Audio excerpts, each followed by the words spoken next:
What's up, Summoners? King Blair here. Today, we're going to be talking about a hero that is coming out this coming Thursday after the update from the Guild War summon, from the Mystic summon, who is really going to be shaking up the meta. And you might be thinking, are you about to talk about Spectre Tenebria? No, that will be a different video. While she's meta breaking, she's really strong. Spectre Tenebria is insane. It's almost on par with Charlotte. It really just becomes a matter of preference. Sinful Angelica is the one I'm going to be talking about today because y'all need to know about her now. And usually I don't do it for 4-star units, but she is pretty crazy and she's going to shake up the meta along with Roana. They're just going to massacre the Karen meta. Nothing's going to be the same except Bazaar. Bazaar is still going to be one of the best units in the game, like I always said and I always believe. But let's just cover it. Let's just talk about Sinful Angelica, when I think about her, and why she's going to shake up everything. And it's a 4-star unit, which means you have a higher chance of pulling her from Moonlight summons, and you have a higher chance of pulling her from Mystics.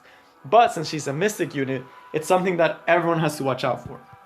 So who does this affect the most? So for the current meta, it's usually Charles, SSB, MLCC, Arbiter Vildred, Maid Chloe, and sometimes here and there Rule Light, and now Roana, who's also the counter, has a revive mechanic.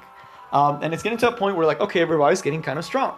So what did they do? They invented the complete counter to revive, which is like people thought, oh, extinction, this is gonna do Arbiter Vildred in. It didn't. Arbiter Vildred was still everywhere.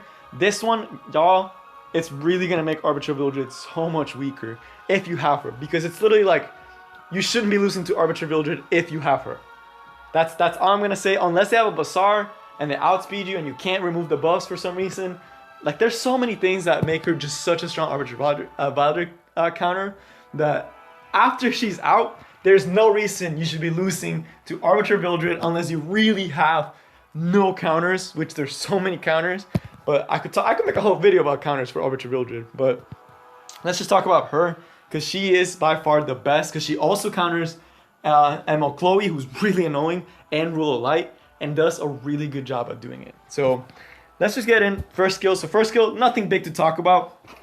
Does an attack break, but when she gets Immortal, which we'll talk about at the end, she attacks with the unit with the highest attack, which is kind of significant because for a Soul Weaver, they typically don't output that much damage. So that's something I noticed when I've been using Roana a lot more as a main unit in like a lot of my arena teams. And I notice I lose a lot of damage output when I have her in my team, because usually Soul Weavers don't do that much damage. You're not building them to do damage. But the fact that she dual attacks with the highest attack unit, that means that she can have a higher damage ceiling because she has this ability to dual attack with the highest attack unit. This makes her so she's not just a sitting duck after her ultimate. She can actually do some damage. Granted, she needs the buff, but honestly, by the time this buff is over, you already probably won the fight if you're using her properly. So really solid S1. Yes, against Roana, this skill can actually kind of hurt her. So just keep that in mind, because Roana's going to be, I predict Roana's going to be way more prevalent in the meta, because I've been using Roana and she's pretty nuts. But that's it for the skill 1. Nothing crazy. Skill 2. So let's talk about this skill 2. So literally, the second half is like whatever, you know, like if you kill an enemy, you heal. Unless this out like caps out your units or went through unhealable, it really doesn't matter. If you're using her to kill other units, like you're already probably gonna win the fight. There's very few times I see this skill helping, maybe for like a BBK, but that would actually hurt BBK. So I don't know. I don't think the second part even matters. The first part though, that's the part that y'all have to watch out for, and that is so insane. I am so happy they finally introduced it. So basically what it does, I can't show y'all an animation for that because I can't really proc it. I don't think it has an animation. But big thing is, when she has immortality, which she gets from her ultimate, enemy units cannot be revived. Whew, that's so good. So let's talk about it. What does this mean? So Arbiter Vildred, if she uses her ultimate, gets immortality, and you kill Arbiter Vildred with whatever, he's dead. He's not coming back. ML Chloe uses her ultimate, everyone gets revive buff, you do a cleave, and she has this on, they are not coming back. Why is that so big? One, it's the only AoE extinction type skill that there is in the game, where if this is up, it's AoE. It's just a state of the game. When this is up, when she has immortality up, everyone on the field cannot be revived. Oh, enemies. So you still can revive. It's even better than I thought. I just reread that. I saw it's enemies. So literally just your enemies can't be revived. So that means that Mei Chloe, practically useless when this is on. Literally just becomes a unit that has a stun on skill 1 and an attack buff. That's literally what Mei Chloe becomes when you have Angelica. Arbiter Vildred just becomes another Vildred. You know, very high skill 3, but that's it. Rule of Light basically becomes a mini Destina. That's it. That's how insane this skill is. And the thing that a lot of people are saying that they're going to pair her up with, if it's Shooting Star Arcades, and y'all, that is disgusting because Shooting Star Arcades can actually put this up for 3 turns and you can extend it in so many other ways. I don't want to get into that. That's just for the future. But this is insane. The other part of this, that the fact that it's not only AoE, it's the most consistent way to apply extinction to, or not extinction, to make sure revive units don't work. So right now, the only counter to revives to Arbiter Vildred and to all those units is extinction, which only 3 characters have right now, or will have by the time she comes out.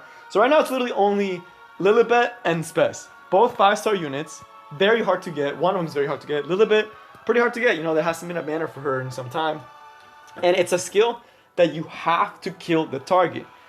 What that means is you're basically going 1 for 1 because you have to have high enough damage that you one-shot, which means you can't invest as much in speed and other stats. And it literally just becomes a 1-on-1 situation where, like, they're Arbiter Vildred, it's a 1-on-1 with your Lilibet or your Spes, and then your unit becomes kind of useless. It's kind of like they become a sitting duck for some time, they try to get the skill back up, and then if you don't succeed, you don't kill them, it usually ends the fight. It's literally like, okay, they couldn't do their job, GG. You missed because they had Moonlight Dreamblade, you couldn't get through past the barrier, you didn't predict how high of HP their Arbiter Vildred would have. That doesn't matter anymore, because no matter who you kill that unit with, they will just die as long as she has immortality up. That's what's so crazy about this skill. It's so much better than Extinction because it literally just shuts down revives, which is like, I can't believe they actually did that. Because revive was becoming very, very meta with Mei Chloe, Rule of Light, and Arbiter Vildred. Y'all know Arbiter Vildred. But no reason y'all should be losing to Arbiter Vildred if you have Sinful Angelica. No reason you should be losing to Mei Chloe's or Rule of Light. If you have Moonlight Angelica or Sinful Angelica, you're going to be winning that fight. So now you may be asking yourself, okay, cool, so does she just apply mortality and kind of does some damage? That kind of just doesn't seem that good compared to Spes. You know, Spes, at least he has some damage output on the side, same with Lilibet. So I don't know, I feel like you're selling her short, you're overhyping her. And this is the part I'm going to tell you, I'm not overhyping, because when I saw the skill 3, at first I was like, okay, she's just niche, she's going to kind of Mei Chloe. And then I read the ultimate again, and I was like, wait a minute. This is more than just like a niche unit. This is just another buff setter. So, third skill, whips up a vortex, gives immortality to the caster, so she can't die for 2 turns, so all these skills get triggered on. And then the rest of the allies get increased attack and increased speed for 2 turns. You know who has an ultimate very similar to this? Yuna. You know who people still use a lot in Arena because it's increased attack and increased speed? Yuna. You know who still uses Rusid because he has increased increased speed to Sid and to Vildred's? She has this. She has increased speed and increased attack while setting up her immortality. Why is that so crazy? So as y'all know, I mostly use cleave comps with like Bazaar.